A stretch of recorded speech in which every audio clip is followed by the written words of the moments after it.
வணக்கம். மணல் கொள்ளையின் மாஃபியாவின் தலைவராக இருக்கக்கூடிய அமைச்சர் துரைமுருகன் அவர்களை கைது நடவடிக்கை மேற்கொள்வதற்காக அமலாக்கத்துறை அதிகாரிகள் சென்னைக்கு விரைந்துள்ளனர். அனைத்து ஆதாரங்களும் சேகரிக்கப்பட்டதாகவும் கடந்த 3 ஆண்டுகளில் மட்டும் பல கோடி மணல் கொள்ளை ஏற்பட்டிருப்பதாகவும் இதனால் மருத்துவமனைகள் மட்டுமல்ல ஒட்டுமொத்தமாக மணல் அரிப்பால் மிகப்பெரிய ஒரு பாதிப்பு தமிழகத்தில் ஏற்பட்டிருக்கிறது. குறிப்பாக 5000 கோடிக்கு மேலாக இவர்கள் 3 ஆண்டுகளில் மட்டும் லாபம் பெற்றிருக்கிறார்கள் என்றும் டெண்டர் முறைகேடும் துரைமுருகன் அவர்களால் செய்யப்பட்டிருக்கிறது என்றும் ஆதாரத்துடன் தற்பொழுது அமலாக்கத்துறை அதிகாரிகள் விசாரணைக்காக டெல்லிக்கு அழைத்து செல்வதற்காக சென்னை வர உள்ளனர்.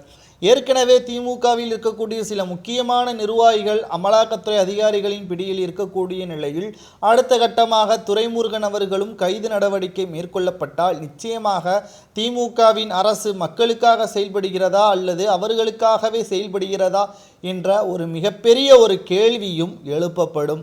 நிச்சயமாக இதை ஏற்றுக்கொள்ளத்தான் வேண்டும். காரணம், உதயநிதி ஸ்டாலின் அவர்களாக இருக்கட்டும், துரைமுருகனாக இருக்கட்டும், KN நேரு, பொன்மோடி, தங்கம் தென்னரசு இவர்கள் அனைவர் மீதும் வழக்குகள் நிலுவையில் இருக்கிறது. சொத்து குவிப்பு வழக்கு போன்ற மிகப்பெரிய அளவிலான மோசடி வழக்குகளும் நிலுவையில் இருக்கக்கூடிய நிலையில் புதிதாக தற்பொழுது துரைமுருகன் அவர்கள் மீது மணல் கொள்ளை மாஃபியா வழக்கு தற்பொழுது பதிவு செய்யப்பட்டு விட்டால் திராவிட முன்னேற்ற கழகத்தின் அமைச்சர்கள் அனைவரும் சிறையில் இருப்பதற்குத்தான் தகுதியானவர்கள், ஆட்சி நடத்துவதற்கு தகுதி இல்லை என்பதை மக்கள் புரிந்து கொள்வார்கள். இனி இதுபோன்ற தவறுகள் நடக்காமல் இருப்பதற்காகத்தான் மக்கள் அனைவரும் திமுகவிற்கு எதிராக 2024ஆம் ஆண்டு நடைபெற்ற மக்களவைத் தேர்தலின் பொழுது தங்களது எதிர்ப்புகளை முழுமையாக தெரியப்படுத்திவிட்டார்கள்.